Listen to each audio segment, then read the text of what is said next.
नमस्कार. Cooking time with अंजलीमध्ये तुम्हा सर्वांचं खूप खूप मनापासून स्वागत आहे. तर आज आपण बनवणार आहोत फरसबीची भाजी.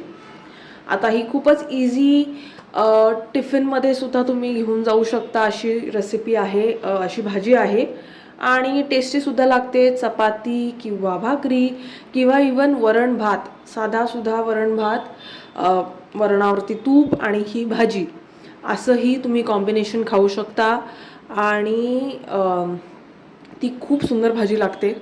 आणि मी तुम्हाला इझी एकदम जी मी नेहमी बनवते आहे अशी रेसिपी आज तुम्हाला दाखवणार आहे. सो आता तुम्ही बघू शकता की मी पातेलं तापत ठेवलेलं आहे. आता मी टाकते त्याच्यामध्ये तेल.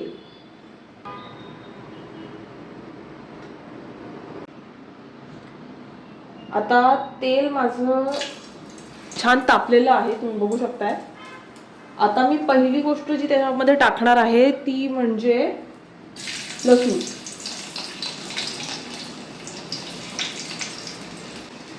गॅस बंद केलाय मी कारण जास्त हीटअप झालं होतं.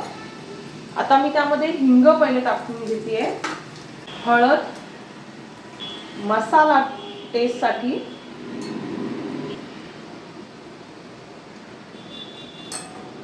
आणि रंगासाठी मी थोडासा मसाला टाकणार आहे. तर तुम्ही बघू शकता मी हे मिक्सचर जे केलंय त्यामध्ये मी भाजी ही जी कापलेली आहे ती ऍड करते.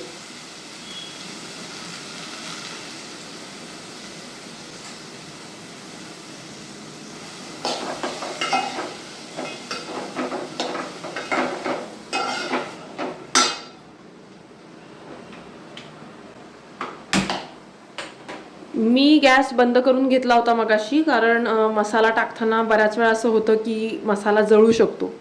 सो जर आपल्याला असं वाटतंय की गॅस जास्त तापलाय, म्हणजे पातेलं जास्त तापलंय, तर तुम्ही ते गॅस बंद करून सुद्धा मसाला टाकू शकता.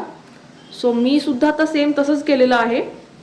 मी मसाला टाकला, गॅस बंद केला, मग थोडा तो जसा हीटअप झाला, जो ऑलरेडी हीट होती त्याच्यामध्ये, मग मी टाकलेली आहे आता ही भाजी ह्याच्यामध्ये.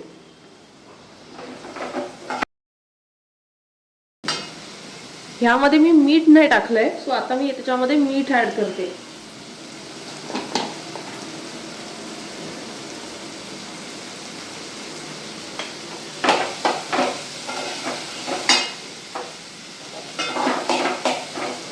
सो चवीनुसार मीठ ऍड केलेलं आहे ह्याच्यामध्ये. आता आपल्याला ही भाजी वाफेवर शिजून घ्यायची आहे. सो मी आता ह्याच्यावर झाकण ठेवलंय.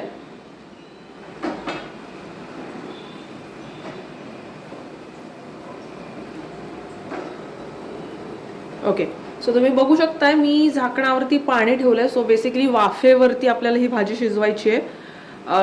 मॅक्झिमम 10 मिनिट्स 12 मिनिट्समध्ये आयडियली ही भाजी झाली पाहिजे. सो मध्ये मध्ये मी परत स्टर करून चेक करेन की लागत तर नाही आहे भाजी, आणि त्याप्रमाणे मी तुम्हाला पुढचं प्रोसेस दाखवते. आता आपण एकदा चेक करूया की भाजी होत आली की नाही. गॅस माझा स्लो फ्लेमवरच आहे.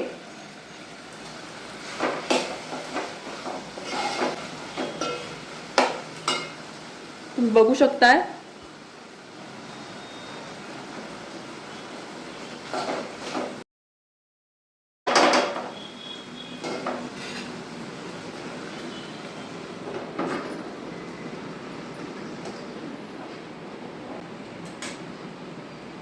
सो आता अजून एक 5 मिनिटं आपण ठेवायचं अजून असंच लो फ्लेमवरती, आणि त्यानंतर मग आपण भाजी बघूया परत. तर आता मी झाकण काढलेलं आहे आणि मी चेक केलं, भाजी छान शिजली आहे.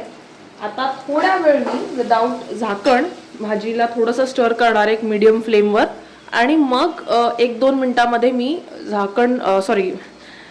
फ्लेम बंद करून आपण भाजी सर्व करूया.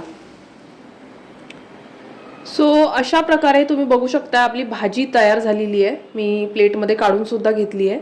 खूप छान टेस्टी इझी आहे. तुम्ही रेसिपी पाहिलीच असेल, नक्की ट्राय करून बघा. मी इथे ठेवते आहे. हे खूप गरम आहे actually, so I just keep this here. So अशा प्रकारे आपली भाजी तयार झालेली आहे. तुम्ही सुद्धा नक्की ट्राय करून बघा आणि जर रेसिपी आवडली असेल तर चॅनलला सबस्क्राईब करा आणि कमेंट करायला विसरू नका. तुमच्याकडे काय अशा रेसिपीज आहेत किंवा हीच भाजी कुठल्या वेगळ्या पद्धतीने जर तुम्ही बनवत असाल तर मला नक्की कळवा. I would love love love to make that and feed that to my family as well. आणि या that's it. Thank you so much for watching this video. Please take care and have a lovely life. Bye bye, take care.